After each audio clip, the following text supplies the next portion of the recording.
A very good morning to all of you. I am Dr. Ranjita and you all are welcome to Study IQ. आज के इस lecture में हम लोग पढ़ने जा रहे हैं क्लास 10 साइंस एनसीईआरटी के चैप्टर नंबर 9 के बारे में। तो इस चैप्टर में हम लोग पढ़ रहे हैं हेरिडिटी एंड इवोल्यूशन।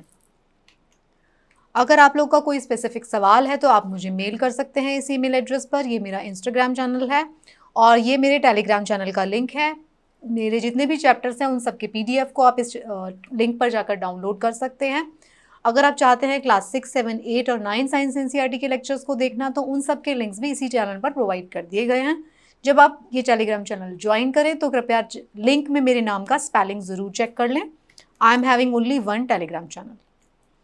तो इस चैप्टर में हम लोगों ने बात किया था फर्स्ट पार्ट में, ये इस चैप्टर का सेकेंड पार्ट है। तो फर्स्ट पार्ट में हम लोगों ने बात किया था कि रिप्रोडक्शन के बारे में हमने स्टार्ट किया था। जब रिप्रोडक्शन के बारे में हम पढ़ रहे थे तो हमने बात किया कि सेक्सुअल और एसेक्सुअल मोड ऑफ रिप्रोडक्शन दोनों से ही बहुत ज़्यादा वेरिएशंस क्रिएट होते हैं।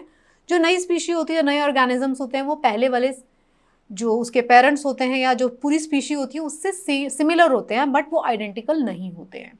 ठीक है, वेरिएशंस हमेशा होते हैं प्रेजेंट। तो हमने वेरिएशंस के बारे में बात की थी। हमने बात किया था कि जो सेक्सुअल मोड ऑफ रिप्रोडक्शन है वो ज़्यादा वेरिएशंस लेके आता है in comparison to asexual mode of reproduction. फिर हमने बात किया था हेरिडिटी के बारे में। हेरिडिटी का मतलब होता है कि कुछ जीन्स होते हैं जो कि over the generation pass on होते हैं, कुछ करेक्टर्स होते हैं वो over the generation pass on होंगे ऑफस्प्रिंग में।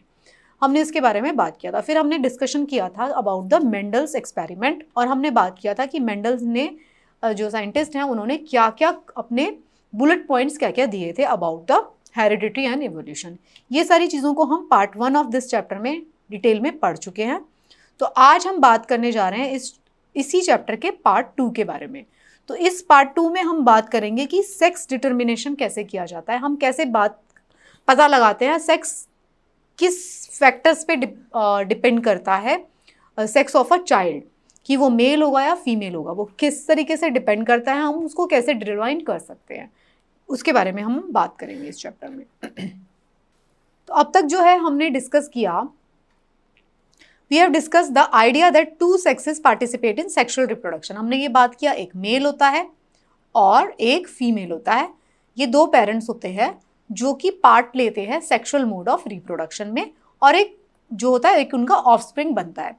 तो ये जो ऑफस्प्रिंग बनता है ये किसके ऊपर ये डिपेंड करेगा, ये मेल होगा या ये फीमेल होगा, ये हम किस तरीके से पता लगाएंगे, या फिर ये किन फैक्टर्स के ऊपर डिपेंड करता है। डिफरेंट जो स्पीशीज होती हैं use very different strategy for this. देखो, सेक्स डिटर्मिनेशन की अलग अलग तरीके की स्ट्रैटेजीज होती हैं जो अलग अलग तरीके की स्पीशीज यूज करती हैं। This is very interesting. मतलब जो लोग भी बायो के स्टूडेंट नहीं, उन्होंने नहीं पढ़ा होगा। तो अब हम बात करेंगे कि कुछ एनिमल्स होते हैं जैसे कि रेप्टाइल्स, वो क्या करते हैं, टेम्परेचर उनका एक मेन फैक्टर होता है जिससे कि वो डिटरमाइन करते हैं at which fertilize eggs are kept. किस टेम्परेचर पे उन एग्स को रखा जाएगा, उनको कितना टेम्परेचर दिया जाएगा। इतना पर्टिकुलर टेम्परेचर देंगे तो वो मेल बनेंगे, इतना पर्टिकुलर टेम्परेचर देंगे तो वो फीमेल बनेंगे। ठीक है, जिस पर्टिकुलर टेम्परेचर पे वो रहेंगे वो डिटरमाइन करता है कि वो मेल बनने वाला है या फीमेल बनने वाला है, मतलब टेम्परेचर। सोचिए आप, कुछ एनिमल्स होते हैं जैसे snail, individual can change sex, वो अपना सेक्स चेंज कर सकते हैं, indicating that sex is not genetically determined. उनका एनवायरनमेंट के अकॉर्डिंग वो अपने सेक्स को चेंज कर लेते हैं, स्नेल्स के केस में। बड़ा इंटरेस्टिंग है, मतलब बट ऐसा है। ओके, ह्यूमन बींग्स के केस में क्या होता है, sex of an individual is largely किसके ऊपर डिपेंड करता है, जेनेटिक्स के ऊपर, ना वो टेम्परेचर के ऊपर डिपेंड करता है कि भाई ठंडे प्रदेशों में रहने वाले मेल होंगे या गर्म प्रदेशों में रहने वाली फीमेल्स होंगी, ऐसा कुछ नहीं है। टेम्परेचर के ऊपर भी डिपेंड नहीं करता। बाद में भी अपनी मर्जी से सेक्स नहीं चेंज कर सकते, अगर करना है तो उसके लिए बहुत ज़्यादा हार्मोन और सर्जरीज वो सब लगेंगी। उसके बाद भी अगर सेक्स चेंज करने के बाद भी फर्टाइल नहीं होगा वो इंडिविजुअल। ठीक है, तो ऐसा ह्यूमन बींग्स के केस में नहीं होता। तो ह्यूमन बींग्स के केस में क्या फैक्टर है, ह्यूमन बींग्स के केस में genetics is the only factor. Genes होते हैं हमारे, वो डिटरमाइन करते हैं कि भाई एक पर्टिकुलर चाइल्ड जो है वो मेल होगा या फीमेल होगा। तो ऐसा कैसे होता है, तो आप एक बार डायग्रामेटिकली, हमारे पास कितने पेयर्स ऑफ क्रोमोसोम हैं, देखिए ये आपको ज़रूर याद रखना है। हमारे पास 23 पेयर्स हैं। ठीक है, 22 जो पेयर्स हैं उसके अंदर तो बाकी के सारे इन्फॉर्मेशन, सारे करेक्टर्स होते हैं। जो 23rd पेयर होता है उसके अंदर वो होता है सेक्स डिटर्मिनेशन फैक्टर, ठीक है। वो जो 23rd पेयर होता है वो मेल्स के केस में होता है XY, फीमेल के केस में होता है XX। देखो फीमेल के अंदर जो ये जो 23rd पेयर है उसके दोनों के दोनों जो ये हैं फैक्टर्स बोलेंगे, क्या बोले इनको, वो जो होंगे वो X होंगे, क्रोमोसोम X होगा, X होगा दोनों में। मेल जो होते हैं उसके अंदर एक X होता है और उसके अंदर दूसरा Y होता है, ठीक है। पहले हम थोड़ी सी थ्योरी पढ़ लेते हैं फिर मैं आपको समझा दूंगी। ह्यूमन क्रोमोसोम्स जो होते हैं वो पेयर्ड नहीं होते, are not paired. Most human chromosomes have a maternal and paternal copy, ये हम अभी तक जानते हैं। एक पेरेंट से आ रहा है, एक मेल से आ रहा है, एक फीमेल से आ रहा है। 22 जो हो रहे हैं वो वैसे पेयर्स हैं। जो 23rd पेयर है वो क्या कर रहा है, सेक्स क्रोमोसोम जिसको हम बोल रहे हैं, is odd in not always being a perfect pair. तो विमेन जो होगा have a perfect pair of sex chromosome, दोनों XX होते हैं। मेन के केस में एक X होता है, एक Y होता है, ठीक है। 2 क्रोमोसोम्स होंगे, एक X होगा, एक Y होगा। Half the children will be boys and half will be girls. तो ये कैसे होता है, अब आप इसको बहुत ही ध्यान से समझ लो। I need 100% of your attention to be here इस चार्ट के ऊपर। ये आपको अगर आज समझ में आ गया, लाइफ लॉन्ग आप इसको नहीं भूलने वाले हैं कि कैसे डिटरमाइन हो रहा है। हमने क्या बात किया, हमने बात किया कि टोटल कितने पेयर हैं, 23 पेयर्स हैं, ठीक है। तो ये जो पेयर हैं पूरे एक पेरेंट से नहीं आते हैं, एक आधा मान लीजिए ये है, ये ऐसे 1 पेयर 2 पेयर्स 3 पेयर 4 पेयर, तो एक स्ट्रैंड आती है मेल की तरफ से, एक स्ट्रैंड आती है फीमेल की तरफ से, ये हम जानते हैं। वो दोनों कंप्लीट स्ट्रैंड बना देती है। अब 23 तो आ गए, ठीक है, 22 तो आ गए। 23rd जो क्रोमोसोम होता है उसको हम बोलते हैं सेक्स क्रोमोसोम, ठीक है। मेल के केस में वो क्या होगा, XY, फीमेल के केस में XX। अब देखिए ये XX है, XY। अब इसके जो गैमीट्स बनेंगे, मेल के केस में जो गैमीट्स बनते हैं, गैमीट्स क्या होती है, जर्म सेल। यहाँ पे मियोसिस हो रहा है, मियोसिस, एक माइटोसिस होता है, एक मियोसिस होता है। तो मियोसिस हो गया, मियोसिस से यहाँ पे जो 23rd क्रोमोसोम है उसके 2 गैमीट्स बन गए मेल के केस में। ये फादर है, फादर वाली साइड लिख रही हूँ मैं, ये मदर वाली साइड लिख रही हूँ, मतलब फीमेल है ना। तो फादर की साइड से दो अगर XY है क्रोमोसोम, 2 क्रोमोसोम्स हैं तो उसके गैमीट्स एक में X आ जाएगा, एक के अंदर Y आ जाएगा, ठीक है। 2 गैमीट्स बन गए, मतलब बहुत सारे बन रहे हैं स्पर्म्स। तो उसके अंदर क्या हो रहा है, X वाले क्रोमोसोम्स होंगे, एक में सिर्फ Y वाला क्रोमोसोम होगा। फीमेल के केस में क्या होगा, जो भी गैमीट्स बनेंगे एक X होगा, एक Y होगा, सॉरी एक दोनों X होंगे, दोनों X है, एक X होगा दूसरा भी X होगा। मेल के केस में एक X होगा, एक Y होगा, क्योंकि उसके पास एक X होता है, एक Y होता है। फीमेल के केस में सिर्फ X होता है।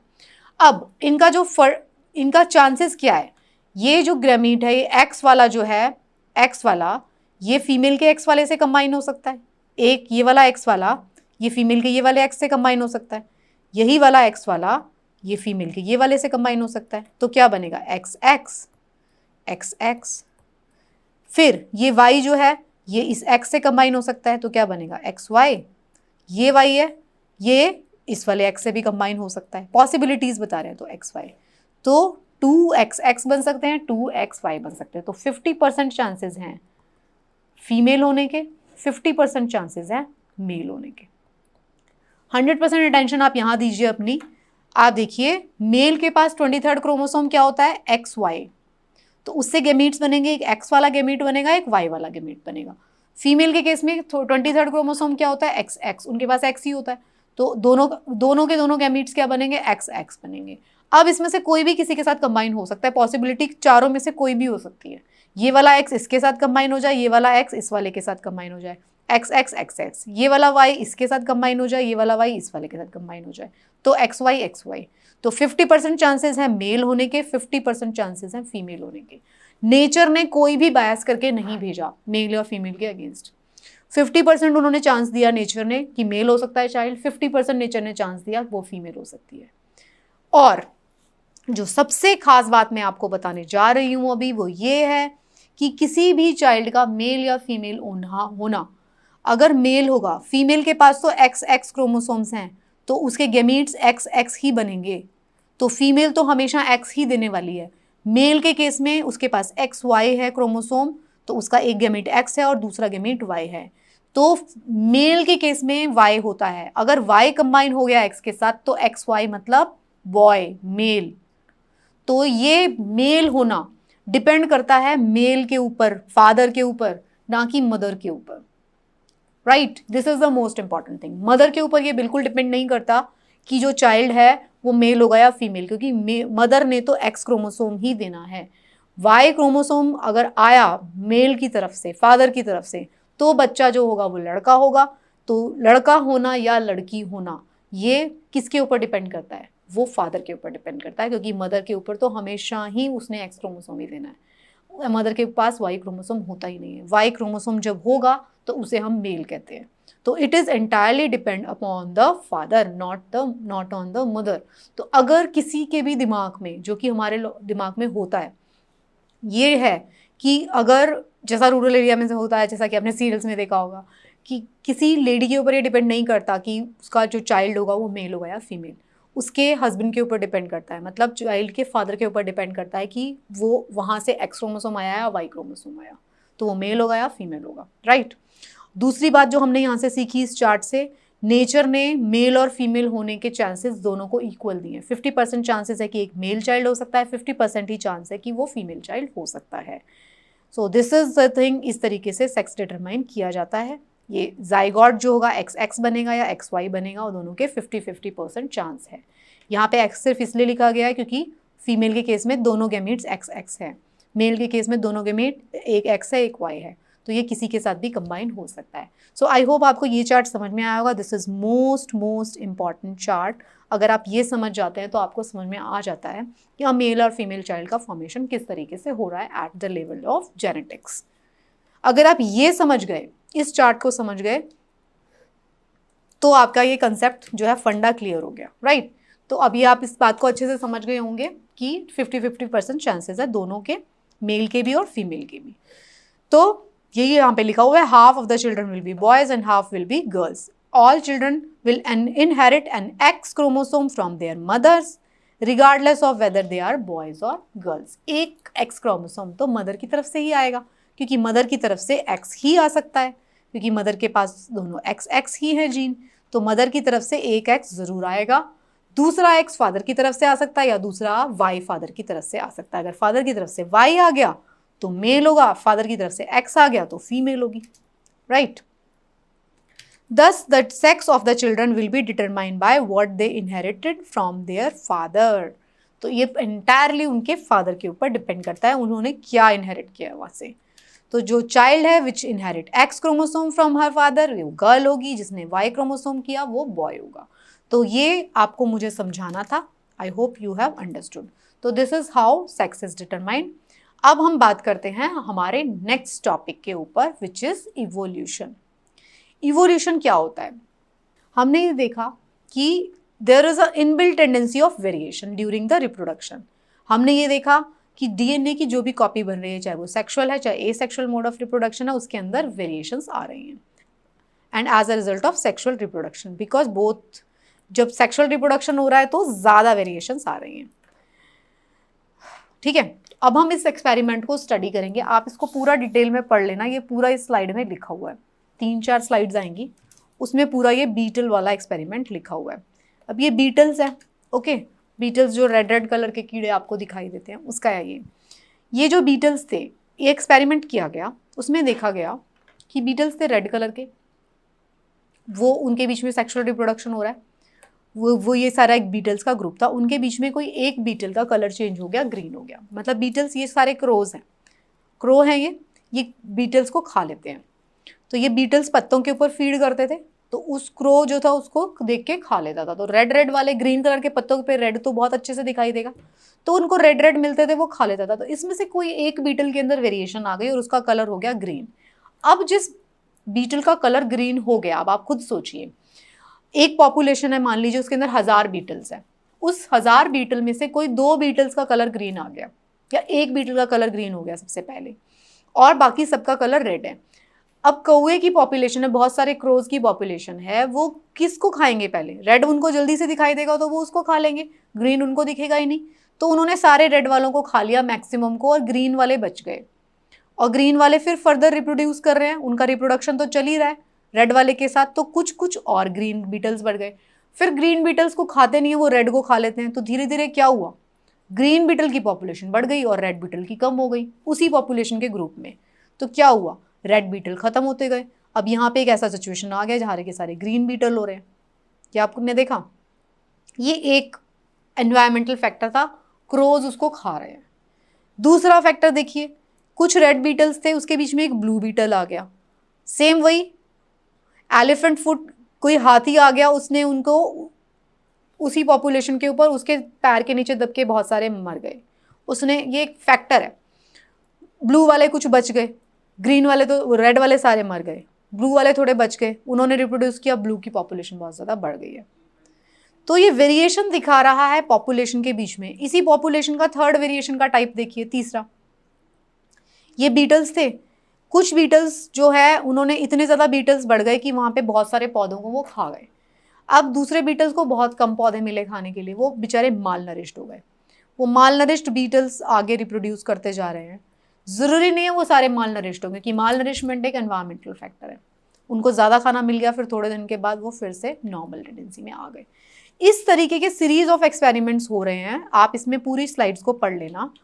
इसमें अलग अलग तरीके के बीटल आया, उसने रिप्रोडक्शन किया। Beetle can pass the colour to its progeny so that all progeny beetles are green. Green colour के बीटल कौवे को नहीं दिख रहे, तो वो बचते गए और ग्रीन कलर के बीटल्स की पॉपुलेशन बढ़ गई। सेकेंड सिचुएशन में क्या हुआ था, again colour variation arise during reproduction, but now it results in a beetle that is blue in colour. अब ये जो बीटल थे pass colour to its progeny, ठीक है।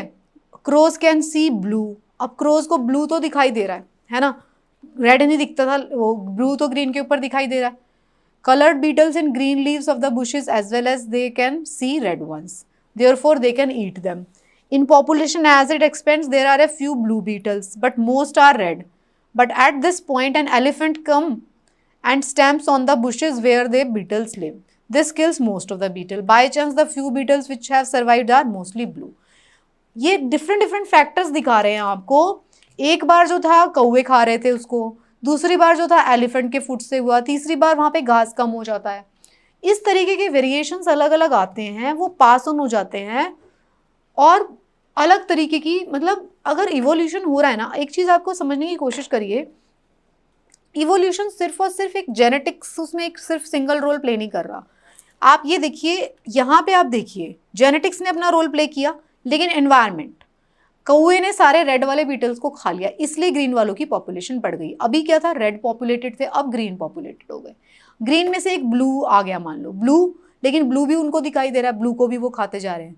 हाथी ने पाव रख दिया, हो सकता है वो सारे मर गए, सिर्फ कुछ ब्लू बच गए, तो ब्लू ने रिप्रोड्यूस करना शुरू कर दिया, राइट। इस तरीके के डिफरेंट फैक्टर्स होते हैं जो कि रिस्पॉन्सिबल होते हैं, जिसमें कि अलग अलग तरीके के वेरिएशंस आते हैं उस स्पीशी के अंदर। ओके, फिर क्या था, वही वाला आया जिसमें कि माल नरिशमेंट होगी in the two situation, but there are interesting differences in the two situation. In the first case the variation become common because it gave a survival advantage. In other words it was naturally selected. जब red से green हुए थे, we can see that the natural selection is exerted by crows. The more crows there are, the more red beetles would be eaten and more the proportion of the green beetle in the population would be. जो पहला factor था जिसके अंदर crows खा रहे थे और green से, रेड से वो ग्रीन हुए थे बीटल, उनकी पॉपुलेशन बढ़ी थी, तो उनको जितने कौवे बढ़ते जा रहे थे, बीटल्स के ऊपर फीड कर रहे थे, तो धीरे धीरे क्या हो गए थे, वो ग्रीन बीटल की पॉपुलेशन बढ़ाना शुरू हुआ है। तो जो this natural selection is directing evolution in the beetle population, natural selection ने उसको किया। It results in the adaptation in beetle population to fit for their environment better. वो वाली अडेप्टेशन, पहली अडेप्टेशन किस लिए हुई, वो नेचुरल सिलेक्शन था, उससे वो अपने एनवायरमेंट में अडेप्ट कर पा रहे हैं। लेकिन जो सेकेंड सिचुएशन थी जिसमें कि बीटल ब्लू कलर के हुए थे, the colour changes gave no survival advantage. उसमें ब्लू कलर अगर चेंज करते हैं बीटल्स तो उनको कोई सर्वाइवल एडवांटेज नहीं मिलता। जब बीटल ने रेड से कलर चेंज किया ग्रीन में, तो उनको सर्वाइवल का एडवांटेज मिला। बट जब उन्होंने रेड से ब्लू चेंज किया अपना कलर, तो उनको कोई सर्वाइवल एडवांटेज नहीं मिलता, क्योंकि ब्लू भी दिखाई देता है ग्रीन कलर के ऊपर। Instead it was simply a matter of accidental survival. हाथी अगर बीटल्स के ऊपर पाँव रख देते हैं, हाथी कुचल देते हैं सब बीटल्स को, तो वो एक सिर्फ सर्वाइवल एडवांटेज था कि बाय चांस ब्लू कलर के बीटल्स बच गए, रेड कलर के सारे कुचले गए, तो उसकी वजह से उसकी पॉपुलेशन बढ़ती है। तो the accidental survival of beetles of one colour that changes the common characteristics of the resultant population.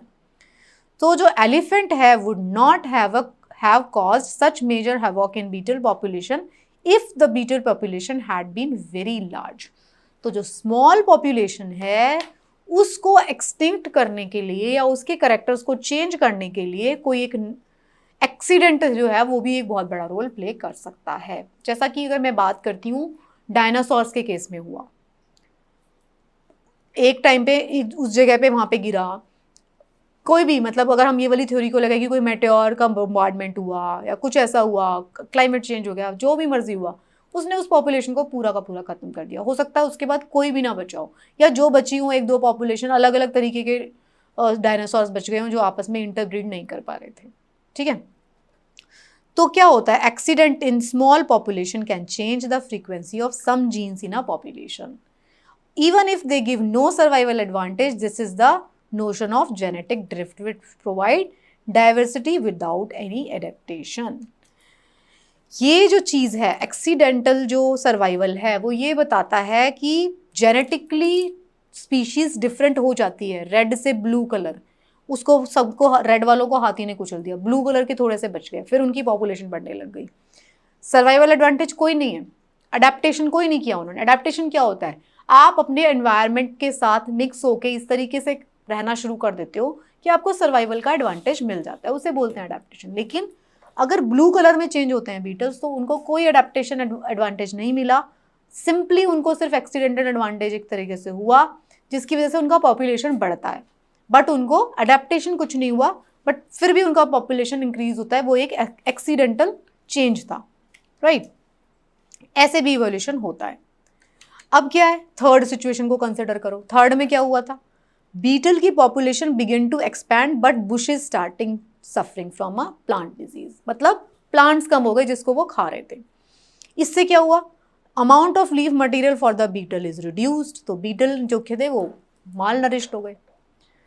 ये जो average weight of the adult beetle decreases from what is used to be when leaves are plentiful. जब leaves बहुत ज्यादा थे तो beetle जितने मोटे बनते थे उससे पतले हो गए वो, क्योंकि उनको खाना नहीं मिल रहा। बट क्या है, but there is no genetic change occurring. After a few years and few beetle generation of such scarcity the plant disease eliminate. थोड़े दिन बाद वो प्लांट डिजीज चली गई और फिर क्या हुआ, फिर से उनको खाना मिलने लग गया। What would be expected the weight of beetles, तो क्या होगा बीटल्स के वेट में, बीटल्स का वेट बढ़ जाएगा दोबारा से। यही हुआ इस एक्सपेरिमेंट में, यही दिखाया गया। 3 तरीके के एक्सपेरिमेंट किए गए। पहले एक्सपेरिमेंट में क्रो था, उसने रेड को खा लिया तो ग्रीन बीटल्स की पॉपुलेशन बढ़ने लग गई, बट यहाँ पे अडेप्टेशन इन्वॉल्व थी। ठीक है, अडेप्टेशन हो रही है, ये अपने एनवायरनमेंट के साथ मैच कर रहे हैं। सेकेंड था केस जिसमें कि ब्लू कलर चेंज हुआ, बाय चांस हाथी आ गए बहुत सारे, उन्होंने दबा के मार दिया इनको और ब्लू वाले बच गए। यहाँ पे भी चेंज हो गया स्पीशी में, मतलब इवोल्यूशन हो गया, बट इस इवोल्यूशन में नो अडेप्टेशन, कोई अडेप्टेशन का एडवांटेज नहीं मिला। थर्ड केस में क्या था, इनकी घास ही खत्म हो गई थी, तो ये माल नरिश्ड हो गए थे। माल नरिश्ड हुए थे, सिर्फ एनवायरमेंटल फैक्टर था, जीन्स में चेंज नहीं हुआ था। जैसे ही उनको दोबारा घास मिली ये फिर से उसी चीज में चेंज हो गए। यहाँ पे कोई इवोल्यूशन नहीं हुआ स्पीशी का, लेकिन साइज में बदलाव हो रहा है। तो ये सारी चीजें हमने एक्सपेरिमेंट से देखी, बीटल वाले एक्सपेरिमेंट किए गए। तो अब बात होती है, 2 तरीके के ट्रेड्स होते हैं, एक होते हैं एक्वायर्ड ट्रेड्स और एक होते हैं इनहेरिटेड ट्रेड्स। 2 तरीके के ट्रेड्स होते हैं, इसके बारे में हम बात करेंगे। बीटल का एग्जाम्पल रख रहे हैं, तो हम अब 2 तरीके के ट्रेड्स के बारे में बात कर रहे हैं। One is acquired trait, another is inherited traits. Acquire किया जा सकता है, एक को जेनेटिकली इनहेरिट किया जा सकता है, मतलब वो पास ऑन हो रहा है generation to generation. Weight of the beetle जैसे रिड्यूस हुआ बिकॉज ऑफ किसकी वजह से, माल नरिशमेंट, स्टार्वेशन की वजह से। ये जो है डीएनए को चेंज नहीं करेगा, जर्म सेल्स को चेंज नहीं करेगा, क्योंकि क्या है ये फैक्टर, ये सिर्फ एक एनवायरमेंटल फैक्टर है। वो पतले हो गए, मोटे हो गए, जैसा कि आपने अपने खुद के ऊपर भी देखा। जब आप डाइटिंग करते हैं तो आप शेप में आ जाते हैं, जिम जा रहे हैं तो वापस शेप में आ जाते हैं, फिर आपने अब अगर स्टैग्नेशन वाले लाइफस्टाइल में बैठ गए कि नहीं अभी तो मेरे को यूपीएससी, स्टेट पीसीएस या सरकारी नौकरी में आके मानूंगा मैं या मानूंगी, तो फिर आप क्या करते हैं, आप बैठ जाते हैं, आप बिल्कुल ध्यान नहीं देते, नो एक्सरसाइज, सिर्फ खाते हैं, तो फिर आपका ओवर नरिश हो जाएंगे आप, अंडर नरिश, ओवर नरिश। उससे क्या है, आपके जीन्स में कोई चेंज नहीं आने वाला, वो इन्वायरमेंटल फैक्टर है। फिर से आपको वैसा इन्वायरमेंट मिलेगा, आपका सिलेक्शन हो जाएगा, तो you will be send on training institute, तो फिर आप अपना वेट रिड्यूस कर लेंगे, या फिर आपका मेडिकल आने वाला होगा, फिर आप भाग दौड़ के अपना वेट रिड्यूस कर लेंगे। ठीक है, दोनों ही केस जो है वो सिर्फ क्या है, वो सिर्फ आपके इन्वायरमेंटल फैक्टर्स हैं। ठीक है, हाथी के पाँव जैसी हालत है वो ओके या फिर घास खत्म हो गई या ज़्यादा मिलने लग गई, इस टाइप की कुछ चीज़ें हैं। ओके, तो क्या है, low weight is not a trait that can be inherited by progeny, वो प्रोजेनी में इनहेरिट नहीं होगा, सिर्फ और सिर्फ वो एनवायरमेंटल फैक्टर था। इसलिए अगर even if some generation of beetles are low weight because of starvation, that is not the example of evolution, वो इवोल्यूशन का एग्जाम्पल नहीं है, वो सिर्फ एनवायरमेंटल फैक्टर था। खाना कम मिल रहा है, खाना ज़्यादा मिल रहा है, तो ये changes is not inherited over the generation, inherit नहीं होंगे, ये एक्वायर्ड करेक्टर्स हैं।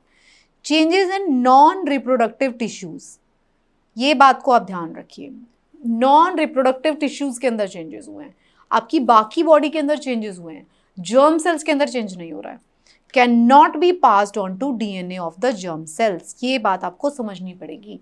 जो नॉन रिप्रोडक्टिव टिश्यूज होते हैं, रिप्रोडक्टिव टिश्यूज कहाँ है, अगर ह्यूमंस की बात करूँ मैं, टेस्टिस एंड ओवरीज में बन रहे हैं, स्पर्म्स एंड ओवम, उनको छोड़ के आपकी पूरी बॉडी के अंदर चेंजेस हो रहे हैं एनवायरमेंटल, वो करेक्टर्स पास ऑन नहीं होने वाले जब तक कि डीएनए में चेंज नहीं होता। Therefore, the experiences of an individual during its lifetime cannot be passes on to its progeny and cannot direct evolution. हमारे जो experiences हैं हम उसको ट्रांसफ़र नहीं कर सकते। आपने as such कितनी भी, for example, जो भी experiences लिए हैं आपने अपने लाइफ में अब तक, भाई आपने ओके 10 तरीके की किताबें पढ़ी, फिर आपको जाके पता चला कि okay this particular book is very good, मुझे 10 किताबों में अपना टाइम वेस्ट नहीं करना चाहिए था। ये चीज़ जो है आप अपने बच्चे को जीन्स में ट्रांसफ़र नहीं कर सकते। जब आपका बच्चा बॉर्न होगा, बड़ा होगा, फिर आपको उसको फिर से बताना पड़ेगा कि भाई अगर वो फिर से उसी एग्ज़ाम की प्रिपरेशन करता है तो आपको उसे बताना ही पड़ेगा कि ये वाली किताब पढ़ लो, वो जीन्स में ट्रांसफ़र नहीं होने वाली। या किसी और तरीके का एक्सपीरियंस, भाई आपने बहुत अच्छा गिटार बजाना सीख लिया, तबला बजाते हैं आप, क्या सोचिए आपके दादाजी बहुत अच्छा तबला बजाते हैं, तो आपके जीन्स में वो ट्रांसफ़र नहीं होगा कि आपको इनबॉर्न तबला बजाना आएगा, नो, तबला बजाना आपको सीखना पड़ेगा। बस इतना हो सकता है कि आपकी लाइकिंग हो सकती है म्यूज़िक की तरफ, वो आपके जीन्स के थ्रू ट्रांसफ़र हो सकती है। बट आपने तबला बजाना सीखा या गिटार बजाना सीखा या फिर वायलिन बजाना सीखा, पियानो बजाना सीखा, वो इनहेरिटेड ट्रांसफ़र नहीं होगा। तो एक्सपीरियंसेस जो हैं वो इनहेरिट नहीं किए जा सकते बिकॉज वो इन्वायरमेंट के ऊपर डिपेंड करते हैं। सिर्फ वही चीज़ें इनहेरिट की जा सकती है जो हमने अपने जीन्स के थ्रू इनहेरिट किए, राइट। तो ट्रेड्स को अगर हम बात करते हैं, फिजिकल ट्रेड्स जो हैं तो दो तरीके के हो सकते हैं, इनहेरिटेड एंड एक्वायर्ड। इनहेरिटेड क्या होते हैं, पास ऑन होते हैं, जैसे आइज का कलर, लीफ का साइज, फर। एक्वायर्ड क्या होते हैं, इन्फ्लुएंस होता है एनवायरनमेंट का, जैसे आपने अपने बालों को कलर करवा लिया, ठीक है, आपकी बॉडी पे बहुत सारे स्कार्स हैं, किसी ने 10-10 जगह पे पियर्स करवा रखा है अपने ईयर में, लिप पे पियर्सिंग करा रखा है, ये सब ट्रांसफ़र नहीं होने वाले। ट्रांसफ़र क्या होगा, आइज़ का कलर, बालों का कलर, हाइट, ये सब ट्रांसफ़र होंगे। तो दो तरीके के करेक्टर्स हैं, inherited characters and acquired characters. तो एक्वायर्ड जो होते हैं वो एनवायरमेंटल इन्फ्लुएंस के थ्रू आते हैं, तो उनको इनहेरिट नहीं किया जा सकता। दूसरा एग्जाम्पल क्या है, individual can not pass on to its progeny the experience of its life time के एक्सपीरियंस को नहीं कर सकते आप पास ऑन। आप अपनी लाइफ टाइम में आपने माउंट एवरेस्ट पे क्लाइंब किया है, आप अपने बच्चे को नहीं इनहेरिट ट्रेड दे सकते। अगर आपके बच्चे को भी माउंट एवरेस्ट क्लाइंब करना है तो उसको भी उतनी ही मेहनत करनी पड़ेगी। अगर एग्जाम्पल दिया गया है, मान लीजिए बहुत सारे चूहे हैं, आपने उनको लैब में ग्रो कर रहे हैं, जैसे ही वो बॉर्न होते हैं आप उनकी टेल कट कर देते हो, तो ऐसा नहीं होगा कि भाई थोड़े दिन जनरेशन के बाद उनकी वो टेल लेस माइस आना शुरू हो जाएंगे, नहीं, क्योंकि उनके जीन्स में थोड़ी ना चेंज आ रहा है, आपने एनवायरमेंटली उनकी टेल काटी है।